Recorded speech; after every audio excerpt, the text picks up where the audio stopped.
And welcome back to Bromandy. The Return. I am Crucius here with Marcus Sensory. And this is our first anime review Oh boy. for the channel. I think it might be a big deal. It might, because today, Cowboy Bebop. Oh no. It's a staple. Staple. Okay, it's A quote-unquote classic. It is at the top of many lists. Part of those 90s animes that are fucking awesome. Love 90s. Anyway, we're also going to throw in some information about how we're going to be doing these anime reviews. Disclaimer.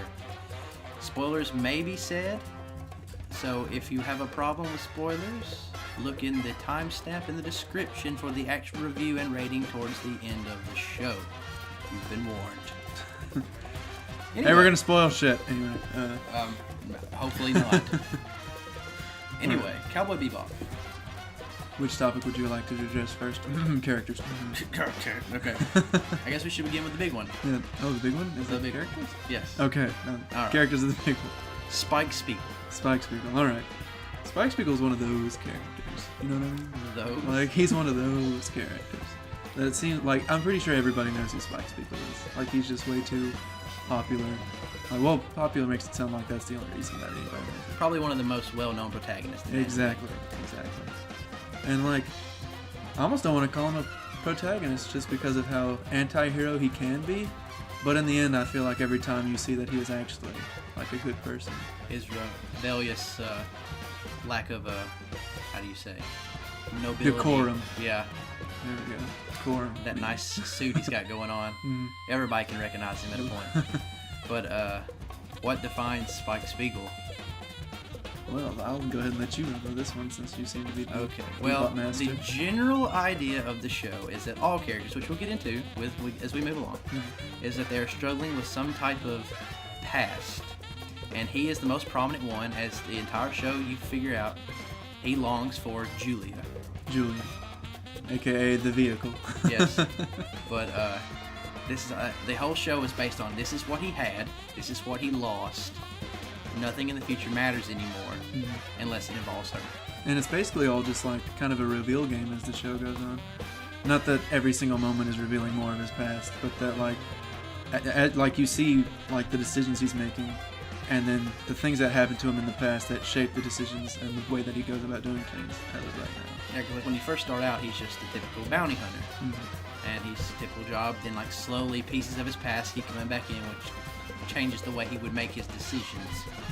Instead of like not necessarily caring about somebody, he'll care about them because his past is affecting them Yeah. in a negative nature. And then, or like to borrow the horrifyingly cliche phrase, his past comes back to haunt him a lot of times. Well, not a lot of times, but repeatedly during the show. That's cool. So as the main character, he gets most of the screen time. Exactly. Which I think is best, since he's probably the strongest character of the... However, giving the general idea of the show being an episodic nature, he does get to take a seat on the sidelines to let other characters get their screen time, which Exactly. can help or hurt the show depending on if you like the other characters or not. Yeah. But Well, that's with anything, is just general characters.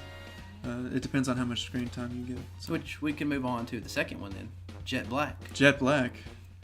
This guy, Now, he's awesome. I like Jet Black for a quote-unquote sidekick, even though even though he runs the business. We He all does know run it. He is the Batman Yes. of this He relationship. does buy the beef and beans or whatever. What is it? I The beef and bell peppers. Yeah, with no Without the beef. Yes. You wouldn't call it beef and bell peppers now, would you? Well, Anyway. it's not! Well, Anyway.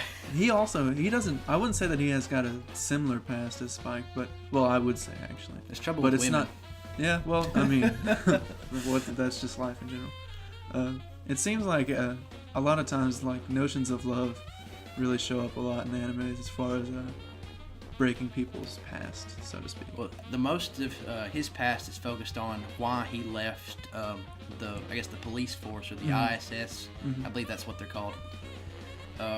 Like betrayal, friends, and then like people he worked with. Is his work is his past, and why he left it is what they relate to, what he left behind, and what throughout the show you realize he still kind of longs for. Because he still keeps his contact list, his blacklist of information. The contacts of the people that explain what's going on to the viewer. Like I said, Jet Black is a good side character. Does he get a lot of screen time? No, he's more of the voice of reason for Spike Spiegel or the rest of the Bebop crew as well. Which is another, once again, a testament to Spike and how his character works, is that he's got this voice of reason in every single situation, which he promptly ignores and goes on to do whatever he was going to do anyway.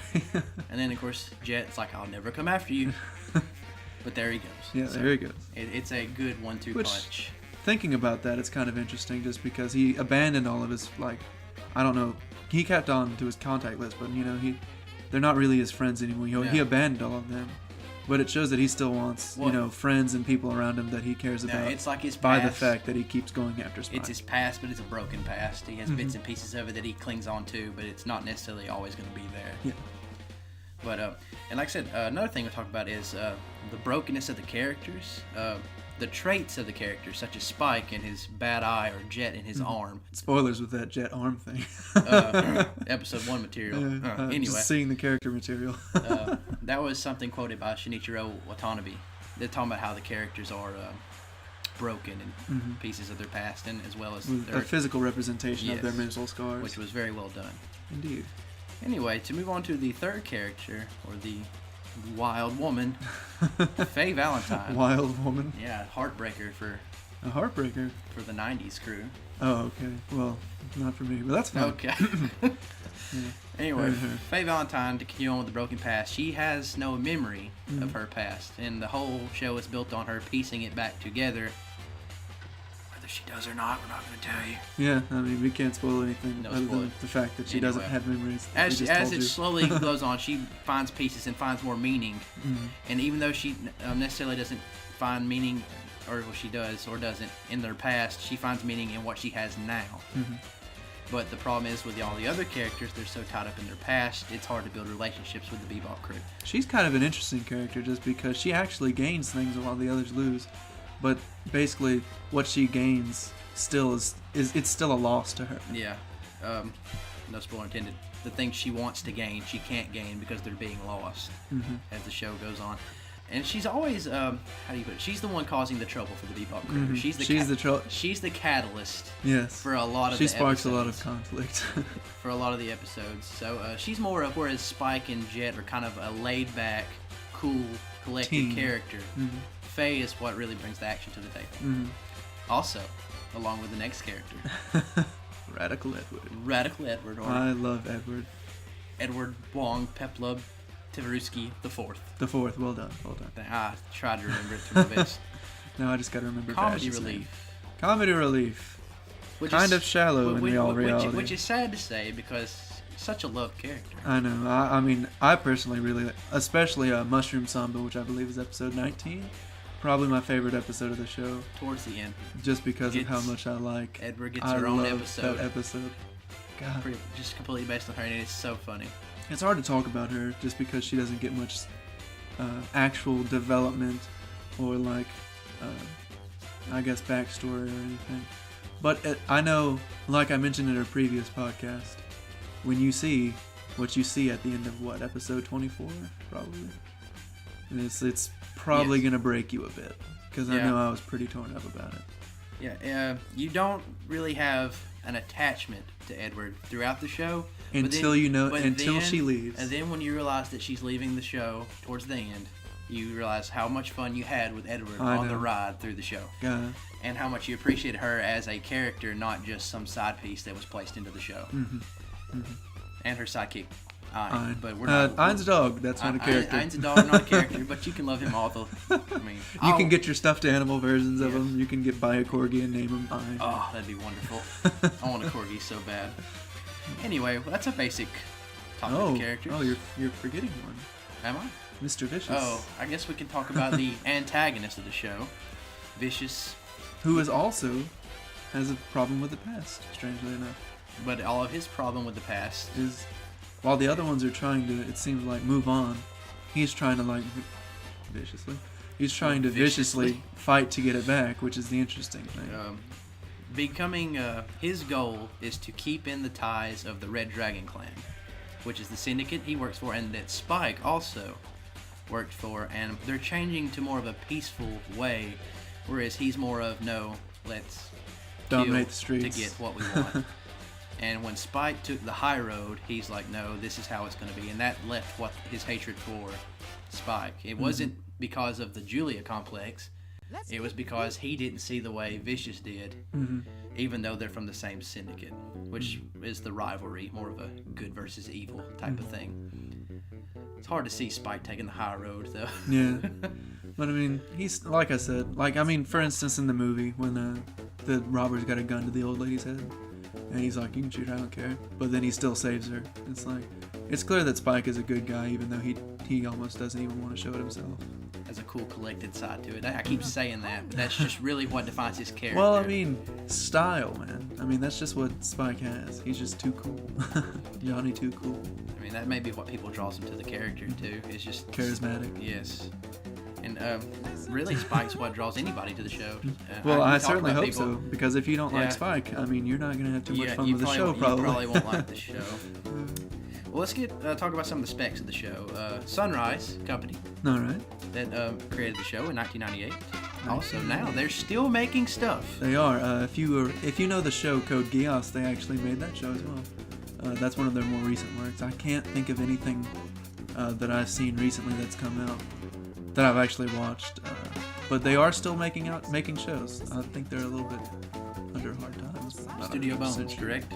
Well, the thing is, when Cowboy Bebop was made, there was a specific staff that made it, and a while after Bebop was released, basically those people split off and made their own animation studio called Bones. And Bones is responsible for shows such as Full Metal Alchemist Brotherhood, which we've talked about in previous podcasts, as well as Soul Eater, and more recently Space Dandy.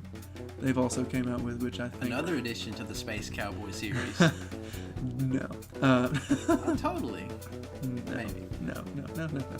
That's a different podcast altogether. Okay. But basically, that's what you're working with. A lot of the people that made Bebop also made Bones, and Bones has made things such as, Darker Than Black and the shows that I mentioned earlier. So that's just an idea of, where these people are, where they came from. The two big names are Shinichiro Watanabe and Yoko Kanno, definitely. It seems like any show that they touch, it always seems to garner a ton of attention. For instance, Kids on the Slope, and I believe they both worked on Space Dandy as well. And there was one other. Oh yes, Zankyo no Terror is a recent addition to their collaborations. So speaking of the group that you just named, Yoko Kanno, the music for the show. The music for the show, one of the few animes I would ever, without a doubt, give a 10 out of 10 as far as sound goes. Miles long.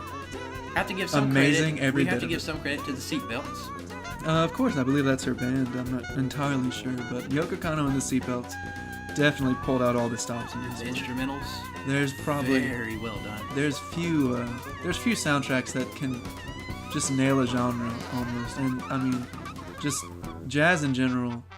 It's almost like I didn't even know that I liked jazz until I heard the Cowboy Bebop soundtrack, and all of a sudden I'm like, I'm gonna have an interesting YouTube history. I don't think I had been fully introduced to like jazz and like tones of the blues until I watched Cowboy Bebop. Exactly. It's like you've heard of it, but then like you really get to listen to it in different aspects, different instruments when you watch the show. Even then, it's like you're listening to jazz. You listen to the Cowboy Bebop music, and you're experiencing jazz. Which it's almost like the music is part of the setting. Exactly. For Cowboy Bebop. It sets the tone for the specific setting, or like I guess that's another word for it. The places that they're at in the show, and the actions that are going on. The environment that they're in. Which is actually kind of interesting, just because I know some shows, their soundtrack is almost a weakness because they can't stand alone, because they're supposed to be in specific situations. But it's strange and at the same time amazing how Cowboy Bebop soundtrack can be played during the show and you just hear it and it's like cool, it's in the moment, but then you can listen to it independently and it's still an awesome song. I know one of my favorites, Trigun, its soundtrack, it has good tracks, but a lot of it is situational. It's just supposed to be in a moment, and like once you listen to it independently, it loses a lot of its vigor. Well, it's like the hyped up action scenes from Bebop. It's really just sped up jazz. It is. It's the same stuff, the same style, but to fit the moment. Exactly. And it's still great music without all the action scenes going on. And even like for the slow moments, the sadder moments, you get like solos. Space Line. Things like that. That is the name of the track. That is a fantastic track. Like I said, it is an amazing soundtrack. And like I said, it's so long. There's something there everybody's gonna like. If you don't like the whole thing, which is very possible. So I don't have a word of criticism towards the soundtrack at all. And then I'd have to say the same thing about the dub. Pretty much is that even for a '90s dub, it's still I say when I say a '90s dub, they're still looking for the sub. By the way, they haven't found it. It does exist. It's not in Japan. It's not here. I don't know where it is. It is entirely overshadowed by the dub. I thought one of the most refreshing things about Cowboy Bebop's dub is in a lot of '90s anime, you got the villains. It seems like a lot of them have like really goofy voices just because it's old. Yeah. But Bebop was one of I feel like this kind of adds to the greatness of its dub. Was that it was one of the few animes that I saw from that time period that had, a mature theme throughout the entire thing. And the comedy characters had silly voices, like the three old men that were like everywhere. But like when it mattered, they didn't sound ridiculous. Like when the story was being built upon and just the other side characters, everything was set in like as much of a mature manner as possible. Yeah, so that's a really, I hate to say the word visionary, but it's a clear whoever did the dubbing for that, clear visionary it seems to me, and helped set the standard for dubs in my opinion. In the West. In the West, yes. I apologize. In America specifically, it was such a hit. I mean, like in the '90s, I guess that was that breakthrough era for Western anime. Yeah, I mean, you got the big two that came out with being Akira and Cowboy Bebop that really set the flame. Started with anime in the West. And then, of course, we also talk about Evangelion and Trigun as well. Those will certainly have their own podcast. Do not worry. One day, we will have others soon to come. But to address the dubcast, Steve Bloom, Spike Spiegel. You mean Spike Spiegel as Spike Spiegel? As Spike Spiegel, yes. It seems like, those two are synonymous at that point. You can't, I can't imagine being him at a convention. Just see the same group of people. You do an impersonation from me, like Spike, right? Yeah. It's like, no, Leron from Gurren Lagann. And what's funny is he's been, apparently he's been everywhere, but like I said, you don't really know his prominent roles, except for Spike Spiegel being. Well, he actually, just a fun trivia fact, he's got the, I believe, Guinness World Record for most voice actings in a video game. And I've told Crucius this before, just for fun, go play Batman Arkham Asylum. He is like 90% of the side characters, just random guards and stuff. It is hilarious. Well, it's like also people they didn't know he's a bunch of the Digimon in Digimon Tamers. He actually, when he first got his start, and I'm about to go off on a tangent. But when he first got his start, he was literally working in a mailroom, and he would just do voices for his friends. And one day, he was working in a recording booth, like not a booth, but he was working at a recording place, and they heard him goofing off, and they were like, "Do you mind doing some monster voices for us?" So they just kept going, and after a while, he somehow got the role of Spike Spiegel, and nailed that shit. And then from then on, that's anybody who's an anime fan has definitely heard of Steve Bloom. Absolutely. And it's amazing how that just sort of kicked off. The other big name, Wendy Lee, Faye Valentine. Faye Valentine. Sorry. And so many other roles. I find her in everything now. Yeah, she's got like an iconic voice, but she's in so many things and suits and can fit so many different roles. It's almost when people like told a game. me, when you specifically told me that she was Konata. Konata from Lucky Star. I was like, Channel? That's Faye Valentine? Yeah, that's Faye Valentine. I was like, I don't believe you. But impressive, very impressive voice actress. And it's weird how it's not even range. She doesn't change like the deepness in her voice or anything. She just basically she got into the character. Is all I can say. She got into the character of Faye, and she got into the character of Konata. Amazing tweak on that voice. Wonderful. Okay. Also to address Bo Billingshead. I do not know anything about him. See, that's the thing is I don't really know anything else he's done. I know he was in the Bang Zoom documentary on voice acting. That's about all I've got. I did confuse him for his alternate character, or not necessarily the look-alike, because they're a different race, from Black Lagoon. Lagoon, yes, Dutch. Dutch. I swore that was him, but I was wrong. I was like, it's got to be him. Yeah. But I was wrong. But regardless, great job as Jet Black. Regardless of whatever roles he had. And then Melissa Fawn as Edward. Who has done like Digimon and Gundam, which is a shame because I would love to see her in some more big name shows. Just because if she can have that much fun as just a character, I would love to see her as other things. It makes you wonder if that script was written out or if it was improv, because that was really If good. it was improv, that would be an amazing, amazing performance. Oh my goodness. Let's see here. We've addressed characters. Just, not the over arc of the story. I guess we should tell everybody kind of what's going on. Well, I suppose, like... But I bet if you're here, you might already know. Groundwork, like, before we get into the actual story, just most of it is in an episodic basis, like we said, that deals with moving on from your past and dealing with loss. And then you've got the actual story moments between, basically, Spike versus Vicious. Yeah, it's 26 episodes to be exact, with about 5 to 6 episodes that directly address Spike's past, which is the plot overall, outside of the episodics where you jump between Jet and Faye and a little bit of Edward, and even Spike has some of his own solo episodes. There's also a movie that was released years later, and the movie itself is set in the time between episode 22 and 23, just as a side note. Knocking on Heaven's Door. Exactly. It's a good movie. We'll review that in anime movies at some time. Anime movies? Top anime movies. Okay, I don't know if that'd be in there. I mean, one day, maybe. Oh, the podcast is there. Okay. But I don't know about the movie. Ooh. We will discuss it at some point. All right, let's see here. That's an overall arcing. Fun note, by the way. Did you know that was the first anime on Adult Swim? Was it? The first one. I did not know that. I saw that a minute That's ago. I was strange. looking at things, and I was like, that's cool. Of course, there's all kinds of stuff on there now. But Oh, yeah. And what's funny Dead is, Man Wonderland. if you stay up late enough, Bebop's still on there. Yeah. 4:30 in the morning. Fourth. You hear that opening. I was like, let's watch it. Yeah. I mean, who wouldn't? Well, should we jump into the numbers? We should jump into the numbers. All right. Crucius, as a general rating, what would you give, and what do you think about the show itself? All right. All categories considered, after giving ratings for it all, my rating was slightly above an 8, but an 8 on average. But my personal enjoyment and my rating for the show overall is a 9.2, because I do believe, from all the shows I've watched, it's between two shows that I can think of specifically. It is up there as the best anime I've ever seen. Boom, boom. Do I call it perfection? I do not. Do I Well, believe that's that? hard. But like I said, I don't know if we'll ever find perfection in anime, but I'm glad I got to see something that I believe could come close. Mm-hmm. How about you, Marcus? All right. Well, considering everything that we've said about the characters and the animation, the story, and so, strangely enough, while I have a very different enjoyment rating, I also, because this is as an objective as a review as we can give, I also ended up giving Cowboy Bebop an 8, although mine was, I believe, an 8.06 at the time, which gives us, I suppose, a complete Bromandy rating of 8, and I'll get my Crown of Thorns ready because my enjoyment rating was 5.5. I'm not gonna lie, I don't like Cowboy Bebop. And Oh, those words. yes, it hurts everyone.